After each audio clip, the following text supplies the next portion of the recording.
इसमें मिक्चरेशन रिफ्लेक्स और ब्लेडर किस तरीके से फिल हो रहा है उसको देख लेते हैं। अच्छा, अब सबसे पहली बात ये है कि हमारा जो ब्लेडर है फॉर एग्जांपल एम्प्टी है, ठीक है, उसमें कोई यूरिन जो है वो तकरीबन उसका वॉल्यूम 0 है, ठीक है। अब वॉल्यूम 0 है तो इंट्रावेजिकल प्रेशर भी 0 होगा। अच्छा, उसके बाद क्या होगा कि थोड़ा सा प्रेशर जो है वो इंक्रीज़ करेगा। थोड़ा सा प्रेशर इंक्रीज़ इस तरह से करेगा कि हमारा जो यूरिन का वॉल्यूम है वो सपोज़ कर लेते हैं हम कि 30 to 50 मिलीलीटर हो गया, ठीक है। तो हमारा जो प्रेशर है वो भी 5 to 10 centimetres of the water increase कर जाएगा, ठीक है। उसके बाद हमने जो है वो अभी वॉल्यूम को मज़ीद इंक्रीज़ किया है, यूरिन के वॉल्यूम को, ठीक है। 100 से 200 फॉर एग्जांपल जो है वो इंक्रीज़ हो गया, ठीक है। अब 100 से 200 इंक्रीज़ हुआ है, या वो 200 से हम कह लेंगे 100 से 300 तक हम कह लेते हैं ये इंक्रीज़ हुआ है। तो हमारा जो प्रेशर है वो इतना कोई ख़ास आप देखें इंक्रीज़ नहीं हो रहा है, एक सस्टेन्ड लेवल पे है। ये जो है ये हमारी जो ब्लेडर की टोन होती है ना, उसकी वजह से जो है वो प्रेशर एकदम इतना इंक्रीज़ नहीं करता up to 300 millilitre of the volume, ठीक है। लेकिन उसके बाद जब 300 से बात बढ़ती है, 400 से बात बढ़ती है मिलीलीटर ऑफ द वॉल्यूम से, तो हमारे जो प्रेशर होता है वो मज़ीद ज़्यादा हो जाता है, ठीक है। और दूसरा इसके साथ जो है वो मिक्सचरेशन कंट्रैक्शंस को अकम्पनी करेगी। मिक्सचरेशन कंट्रैक्शंस किस तरीके से जनरेट होती हैं उसको देखते हैं। मिक्सचरेशन कंट्रैक्शंस मेनली जनरेट इसलिए होती हैं कि ब्रेन जो है वो बताता है, सिग्नल भेजता है कि हमारा ये जो ब्लेडर है वो फिल हो चुका है और अब प्लीज़ इसको एम्प्टी किया जाए। अब इस डायग्राम को आप देखें, आपको ये बात याद होनी चाहिए कि जो हमारा ब्लेडर है उसमें स्ट्रेच रिसेप्टर्स पड़े हैं, ठीक है। अब जब हमारा यूरिन जो है वो यूरिनरी ब्लेडर के अंदर आएगा और यूरिनरी ब्लेडर फिल होगा तो हमारे जो स्ट्रेच रिसेप्टर्स होंगे वो एक्टिवेट होंगे, ठीक है। और वो जो है वो पेल्विक नर्व्स के थ्रू जो है वो कॉर्ड में सिग्नल्स भेजेंगे, ठीक है। और वो सिग्नल्स जो हैं वो आके जो सेंसरी रिफ्लेक्स उन्होंने जनरेट कराना है वो कराएंगे, ठीक है। पैरासिम्पैथेटिक नर्व फाइबर्स के ज़रिए से जो है वो सिग्नल वापस आता है ब्रेन से, ठीक है।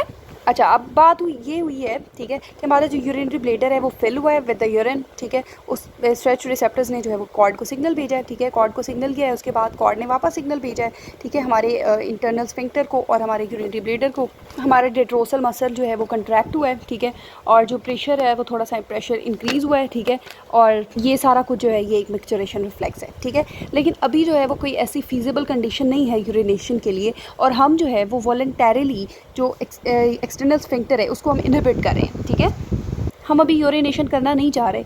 तो हमारा क्या होता है कि हमारा जो यूरिनरी ब्लेडर जो ये सारा सिग्नल वगैरह जो आ रहे होते हैं, ये वाला जो रिफ्लेक्स होता है ये थोड़ी देर के लिए रुक जाता है, ठीक है।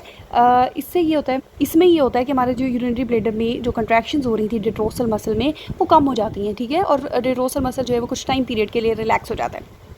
वो टाइम पीरियड कुछ मिनट से लेके 1 घंटे तक हो सकता है।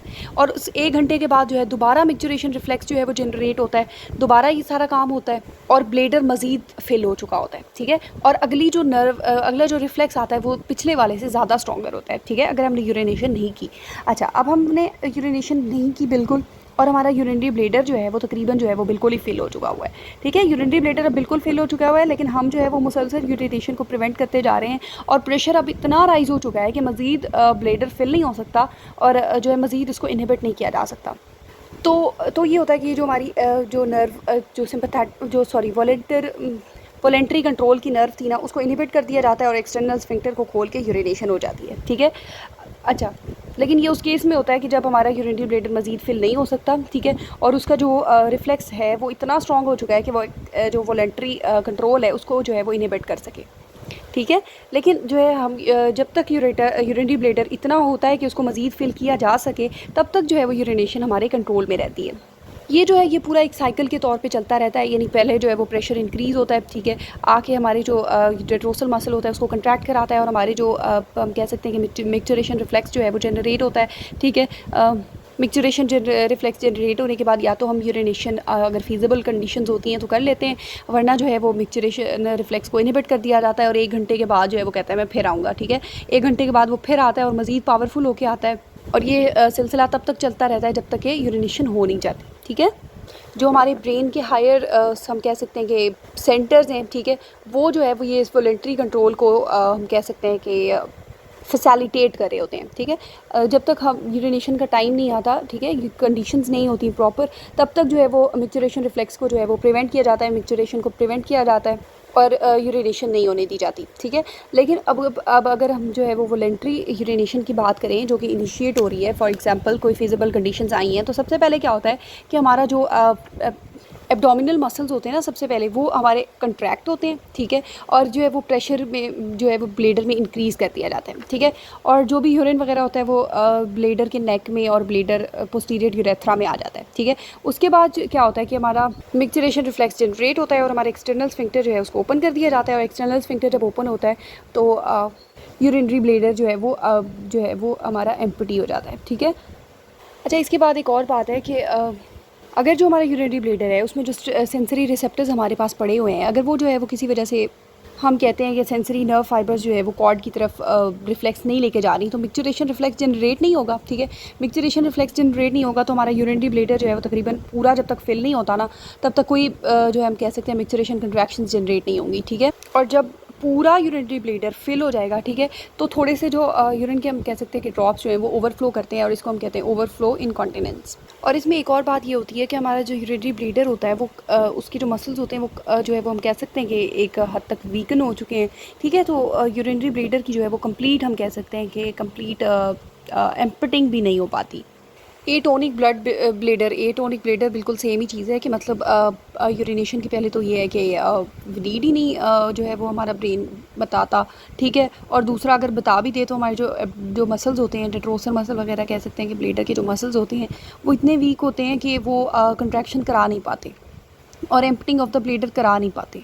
उसके बाद एक और बात है कि न्यूरोजेनिक ब्लेडर ये होता है कि हमारा ब्लेडर जो है वो अभी तक इतना ज़्यादा कोई फिल नहीं हुआ, ठीक है, इतना ज़्यादा कोई फिल नहीं हुआ, बिल्कुल थोड़ा सा फिल हुआ है और हमें जो है वो नीड है कि हम यूरिनेट करें, ठीक है।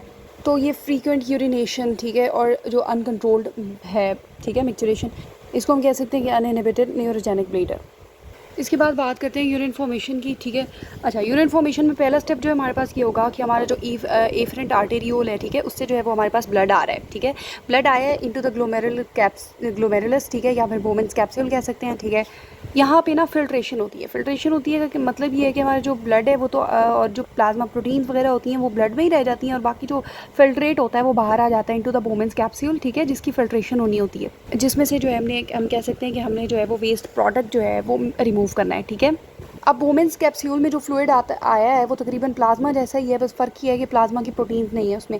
अभी सारे फ्लूइड की जो है वो हमारे पास रीअब्जॉर्प्शन वगैरह और सारा काम होना है। इस सारे प्रोसेस के बाद क्या होता है हमारे पास जो है फ्लूइड जो है वो हमारे पास आ गया ग्लोमेरुलर कैप्सूल से में, ठीक है। ग्लोमेरुलर कैप्सूल से वो आया हमारे पास प्रॉक्सिमल कन्वोल्यूटेड ट्यूब्यूल में, ठीक है। प्रॉक्सिमल कन्वोल्यूटेड ट्यूब्यूल के पास हमारे पास जो है वो आर्टरीज पड़ी होती हैं, ठीक है। पेरिटिब्यूलर कैपिलरीज का नेटवर्क हमारे पास पड़ा होता है, ठीक है। और मज़ीद जो है वो फिल्ट्रेशन हो रही होती है यहाँ पे, या फिर हम कह सकते हैं कि रीअब्जॉर्प्शन हो रही होती है, ठीक है। रीअब्जॉर्प्शन हमारे पास वाटर की होती है, हमारे पास आइंस की होती है, लाइक सोडियम है, पोटासियम है, या दूसरे वेस्ट प्रोडक्ट्स भी जो हैं उनका कह सकते हैं कि यूरिया जो है वो भी हमारे पास रीअब्जॉर्ब होता है, ठीक है। यूरिया का भी एक जो है वो हमने स्पेसिफिक लेवल ब्लड में रखना होता है ना, तो ज़्यादा वाले को निकालना होता है जो हार्मफुल हो रहा होता है। तो थोड़ी थोड़ी जो है वो सारी चीज़ें प्रॉक्सिमल कन्वोल्यूटेड ट्यूब्यूल में एब्जॉर्ब होती हैं। उसके बाद लूप ऑफ हेनले की बात करें तो असेंडिंग और डिसेंडिंग लिम्ब है इसके पास, ठीक है। अब इसमें ये होता है कि अगर असेंडिंग लिम्ब को देखें हम तो हमारे पास ये जो होता है ना, यहाँ पे हमारे पास सोडियम की रीअब्जॉर्प्शन हो रही होती है, और सोडियम जो है वो इनटू द मेडुला जा रहा होता है, ठीक है। अब सोडियम जो है वो बाहर आ रहा है, तो बाहर वाला जो इन्वायरमेंट है वो कंसनट्रेटेड हो रहा है। बाहर वाला इन्वायरमेंट कंसनट्रेटेड होता है तो हमारा जो वाटर होता है वो भी यहाँ से निकल आता है, ठीक है। वाटर तो सोडियम लवर है ना, तो वाटर भी जो है वो बाहर निकल आता है। इस तरह सोडियम और वाटर की जो है वो हमारे पास हम कह सकते हैं कि जो है वो हमारे पास एब्जॉर्प्शन होती है, ठीक है। अब अगर इस डायग्राम को आप देखें, इसमें जो है ये हमारे पास नेफ्रॉन है, ठीक है। नेफ्रॉन में जो है वो हमारे पास ये हमारे पास पेरिटिब्यूलर कैपिलरीज का नेटवर्क पड़ा है, ठीक है। कैपिलरीज में ब्लड फ्लो कर रहा है। अब हमने जो है वो क्या करना है, हम यहाँ से जो है फॉर एग्जांपल सोडियम है, ये सोडियम पोटासियम पंप है, ठीक है। सोडियम को जो है वो हम कंजर्व करने के लिए बाहर लेके आ रहे हैं, जो भी आइंस हमने कंजर्व करने हैं। सोडियम बाहर आएगा तो सोडियम का लवर जो है वाटर वो भी बाहर आएगा, ठीक है। और सोडियम जो है पॉजिटिव है तो ये क्या करेगा, क्लोरीन को कहेगा मैं पॉजिटिव हूँ तुम नेगेटिव हो, चलो तुम भी आ जाओ, ठीक है। इस तरह बहुत सारे आइंस को जो है वो बाहर निकाल लेता है, और जो है वो वापस जो है वो रीअब्जॉर्ब हो जाते हैं इनटू द ब्लड, ठीक है। ब्लड के अंदर वापस चले जाते हैं। इसी तरह हमारे पास जो हमारे हार्मोन्स होते हैं, लाइक वाटर को कंजर्व कराने के लिए एंटी डायूरेटिक हार्मोन है, एल्डोस्टेरोन वगैरह है, वो भी इसी तरह काम कर रहे होते हैं ताकि इन सारी चीज़ों को जो है वो रेगुलेट किया जा सके, इनको रीअब्जॉर्ब करवाया जा सके। तकरीबन जो है वो 99% जो चीज़ें होती हैं वो रीअब्जॉर्ब हो जाती हैं और 1% जो है वो एक्सक्रीट होती हैं। और इनकी रीअब्जॉर्प्शन वगैरह जो भी सारी फिल्ट्रेशन है, इसको सारे को किडनी अच्छे से कंट्रोल कर रही होती है। लाइक हमारी बॉडी में अगर सोडियम बहुत ज़्यादा है, ठीक है, हमने सोडियम को अच्छी सारी क्वांटिटीज़ में बाहर निकालना है, तो क्या होता है, सोडियम की रीअब्जॉर्प्शन कम हो जाती है, ठीक है। इसी तरह अगर हमने पानी बहुत ज़्यादा पी लिया है, वाटर को हमने बाहर निकालना है बॉडी से, तो उसकी एक्सक्रीशन ज़्यादा हो जाती है। ये सारा जो प्रोसेस होता है, इसको रेगुलेट किया जा रहा होता है प्रॉपरली। अब आप ये सोच रहे होंगे कि भाई इतनी सारी चीज़ें सारी रीअब्जॉर्ब भी करनी थी, तो निकाली क्यों बाहर? तो जो निकाली क्यों बाहर, इसका ये आंसर हम कर सकते हैं कि जो हमारे जो फ्लूइड्स हैं, ठीक है, उसमें से जो वेस्ट प्रोडक्ट है उसको जो है वो हम रैपिडली रिमूव कर रहे हैं, लेकिन अपनी चीज़ों को जो है जो हमारे पास ज़रूरी है उनको हम बचा रहे हैं, ठीक है। और दूसरी बात ये है कि हमारा जो प्लाज्मा होता है वो तकरीबन उसका वॉल्यूम जो है वो 3 लीटर है, ठीक है, लेकिन जो ग्लोमेरुलर फिल्ट्रेशन जो है ग्लोमेरुलर फिल्ट्रेशन रेट वो हमारे पास तकरीबन 180 लीटर्स पर डे है। तो इसका मतलब ये हुआ कि हमारा जो प्लाज्मा है वो तकरीबन 60 times per day in a day जो है वो फ़िल्टर होता है, साफ़ होता है, ठीक है। तो इस तरीके से इसकी मदद से जो है वो हम अपने जो है वो प्लाज्मा के लेवल को, प्लाज्मा के वॉल्यूम को, हमारे ब्लड में जो वेस्ट प्रोडक्ट्स हैं उनको इफेक्टिवली रिमूव कर रहे होते हैं, और हर चीज़ को जो है वो एक कांस्टेंट लेवल पे, एक अच्छे लेवल पे हमारी किडनीज जो है वो रिमूव कर रही होती हैं और मेंटेन कर रही होती हैं। और दूसरा ये जो हम सिस्टम चला रहे हैं, ठीक है, कुछ चीज़ों को हम रीअब्जॉर्ब कर रहे हैं, कुछ चीज़ों को हम रीअब्जॉर्ब नहीं कर रहे, कुछ चीज़ों को हमने ज़्यादा बाहर निकाला है। फॉर एग्जांपल अब हम एक ऐसी चीज़ की एग्जांपल ले रहे हैं, ठीक है, उसको सिर्फ फ़िल्टर करना है, ठीक है, कोई उसकी रीअब्जॉर्प्शन नहीं होनी चाहिए, ठीक है। लाइक क्रिएटिनिन की एग्जांपल ले रहे हैं, ठीक है, उसको हमने क्या किया है, जो है वो हमारे ग्लोमेरुलस में से फ़िल्टर हुआ है, ठीक है, और जो फिल्ट्रेट में जो भी सारा था ना, उसको कोई रीअब्जॉर्ब नहीं किया, उसको डायरेक्टली यूरिन में एक्सक्रीट कर दिया है। उसके बाद हम दूसरी एग्जांपल ऐसी लेते हैं, सब्सटेंस बी को, पैनल बी को हम देख रहे हैं। उसमें यह है कि हमने जो है वो एक जो है वो फिल्ट्रेशन की है, ठीक है। फिल्ट्रेशन में क्या किया, अब फिल्ट्रेट जो हमारे पास आया है उसमें से हमने कुछ जो चीज़ें हैं उसको रीअब्जॉर्ब कर लिया दोबारा, ठीक है, वापस ब्लड में लेकर आए। जैसे सोडियम और क्लोरीन आइंस वगैरह हमारे पास जो थे, इलेक्ट्रोलाइट्स वगैरह, वाटर, उसको हम इसी तरीके से कर रहे होते हैं। पहले फिल्ट्रेट होता है, फिल्ट्रेट को वापस रीअब्जॉर्ब किया जाता है, वापस जो है वो कैपिलरीज में लेके आया जाता है, ठीक है, और बाकी जो है वो चीज़ होती है उसको यूरिन में एक्सक्रीट कर दिया जाता है। उसके बाद जो है वो पैनल सी में बता रहा है कि हमने फ़िल्ट्रेशन तो की है उसकी, ठीक है, लेकिन हमने उसको बॉडी से बाहर नहीं निकालना है, उसको वापस लेकर आना है। जैसे अमाइनो एसिड्स की बात करें या हम बात करें ग्लूकोज़ की, ठीक है, तो हमने उस चीज़ को बाहर नहीं निकालना बॉडी से, हमने उसको वापस लेकर आना है बॉडी में। तो वो सारी चीज़ जो है वो यूरिन में जाती ही नहीं है, बल्कि दोबारा कम्प्लीटली रीअब्सॉर्ब हो जाती है, ठीक है।